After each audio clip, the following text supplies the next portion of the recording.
Hi YouTube, Watchify here with another video. Today I've got a Citizen Promaster model NY0138-14X. I recently did an unboxing video on this watch, so here's the full review. It's an Asia Limited Edition with a Miyota 8204 automatic movement inside. I purchased it because I was interested in getting a Citizen automatic, and this model, which was released earlier in 2021, offers some nice upgrades over previous Promaster automatics. First, a little history on this watch line. The original model was the NY0040, and I found some conflicting info on when it was first introduced.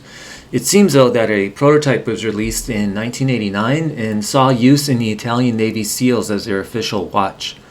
It was a 42mm watch with a Miyota 8203 movement that featured hand winding and a 40-hour power reserve but no hacking feature. It was seen as an alternative to the famous Seiko SKX007 diver. In 2018, Citizen released the NY008, with the main difference being differently shaped indices.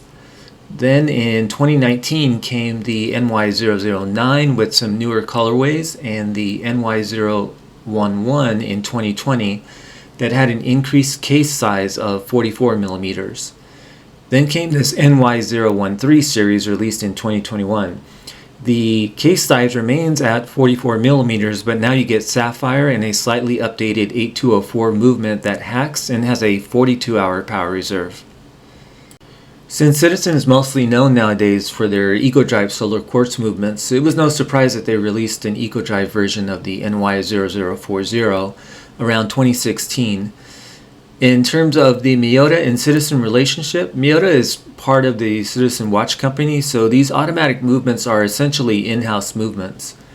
I find Citizen to be an interesting company. It was founded in 1918 and in the watch enthusiast community seems to be overshadowed by Seiko, even though from what I can tell, Citizen is the larger company and sells the most watches worldwide. Just like Seiko, they sell a wide variety of watches at different price points. Some of their designs are a bit outlandish in my opinion though, and to me it seems like their best models are released to the Asian market.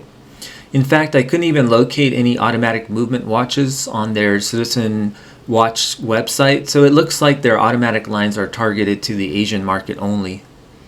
Getting back to this watch, these automatic Promasters are nicknamed Fugu, which is Japanese for pufferfish. I guess due to the shape of the case and bezel, but honestly I don't see it. The first thing you notice though is that the crown is at an unusual 8 o'clock position instead of 3 or 4 o'clock. I'm not really sure why they do this. The only reason I could come up with is that so it doesn't dig into the wearer's wrist, but if it was at 4 o'clock I don't think that would be an issue either. I actually like it being there though, since it's something different, but it does take a bit of getting used to. It's notable that their EcoDrive Promaster diver has the crown at the more traditional 4 o'clock position.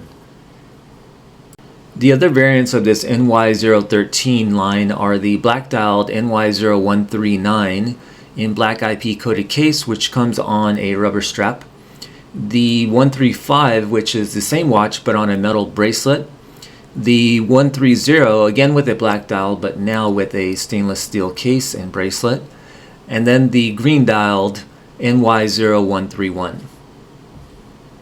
Let's take a closer look at the dial on this NY0138. The dial is fully lumed, so it's a greenish yellow in color. The indices look like they're pressed into the dial and they're bordered in black. The indices 6, 9, and 12 retain lume along with the smaller 3 o'clock indice. All of their indices are not lumed and instead are a dark gray in color. You can see that the 12 o'clock indice has a different shape than the others, and it has a small line on the side closest to the dial center, which it shares with the 6 o'clock indice. There's an unframed beveled day and date window at 3 o'clock, which gives you a view of the white day and date wheel. The days of the week are in English and in Chinese and are in black print except for Sunday, which is in red. A matching lume chapter ring surrounds the dial, and that has black minute markers. Dial wording is found at near 12 with the Citizen logo and the Promaster logo automatic and divers 200 meter all in black near 6 o'clock. The loomed hands are the familiar Promaster diver shapes with orange accents on the minute hand and the seconds hand arrow tip. What I like about these hands is how the hour hand has an almost cathedral hands design. The seconds hand is in black along with the outline of the hour hand and the counterbalance to the minute hand, no doubt in order to provide the best contrast against the lighter colored dial. Here's a Lume shot of the dial, hands, and chapter ring. I previously owned a fully Lume dial Orient Mako XL, and I find this dial to be more legible. Citizen's known for their blue Lume, but it's nice that they went with green here. I have no complaints with the longevity of this Lume. If done right, I find fully Lume dials to be really cool. It's one of those watches that's definitely going to get noticed if you walk into a dark restaurant from outside, for example. Onto the case. The dimensions are 44mm case size. The lug-to-lug distance is 50mm. The thickness is 13.1mm and the lug width is 20mm. Although these dimensions make the watch seem like a large watch, I can say that it definitely doesn't wear like a 44mm watch on wrist. To me it looks and feels closer to a 42mm. This model's case is a black ion plated one. You can see some nice circular finishing on the top of the lugs and case. The sides and bottom of the case are polished. The 8 o'clock crown is protected by crown guards that blend in well with the case. The crown has some knurling on it and is signed with a polished Promaster logo against a brushed or bead blasted background. This crown feels different than my other screw down crowns in that you can feel it making contact with a rubber gasket the further you screw it in. The screw down case back on this watch has a prominent Fugu pufferfish engraved on it with a small Promaster logo engraved right above it. Also within the same circle as the Fugu, you'll see the Asia Limited wording along with the watch number you have out of the 1989 limited run. The 120 click rotating bezel operates smoothly and it doesn't sound too ratchety. Here's what it sounds like.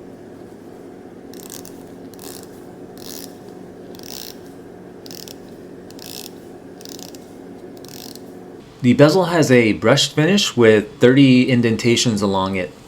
I find the bezel far easier to turn than the bezel on my EcoDrive Promaster, and I think that has to do with this bezel being a bit taller and less sloping than the EcoDrive's bezel. The black bezel insert appears to be made out of aluminum, and it has numerals at every 10-minute interval and dots and hashes in between with a triangle at 12 which has an embedded Lume pip. I like how 0 to 15 markers are in silver while the rest of the markers are in gray. The rubber strap that this watch comes with is pretty good quality in my opinion and looks good with the watch. I feel it's a little bit more flexible than the strap that came on my EcoDrive Promaster, and thankfully this strap doesn't have any dive limit chart printed on it. It has plenty of vent holes strategically located and I like the look those give the strap. The strap has a matching black IP coated unsigned buckle and 2 rubber keepers. I do wish that the strap had only 2 accordion folds on the buckle side, as I found that, at least for my wrist size, it interferes sometimes with the other end of the strap when putting the watch on. In terms of the movement inside, the Miura 8204 hand winds beats at 21,600 beats per hour. Has 21 joules and has a power reserve of 42 hours. Its stated accuracy is -20 to +40 seconds a day, which is a little worse than the more well-known 8203 movement, but still better than the stated accuracy of the comparable Seiko 4R36 movement.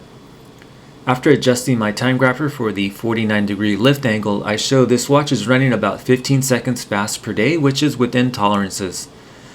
I'm probably going to wait a month or so before trying to regulate the movement to see if it has a break-in period. This movement also has what Miura calls Parashock, which is an anti-shock system similar to Seiko's DiaShock. I got my watch from an Asian-based online retailer for $379 US. I think you're getting a lot for under $400 here. You're getting a limited edition ISO rated 200-meter diver from a well-known Japanese brand, sapphire crystal, a signed crown, a movement with modern features, a 120 click bezel, and an engraved case back. Not to mention an awesome fully Lume dial and a commemorative limited edition coin. I think the watch looks unique, and it's one of those watches that had I come across someone wearing it, I probably would have asked them about it. I'm happy to have this watch now in the collection, and it's definitely a long-term keeper for me. Since getting this watch, I have sold my fully loomed Orient Mako XL, and I'm in the process of selling my EcoDrive Promaster diver, as I feel this watch makes those redundant. That's going to be it for this video. I hope you found it interesting or helpful, and if you did, feel free to leave a like, comment, or even consider subscribing. Of course, I wanted to thank you for watching, and hopefully we'll see you in another video.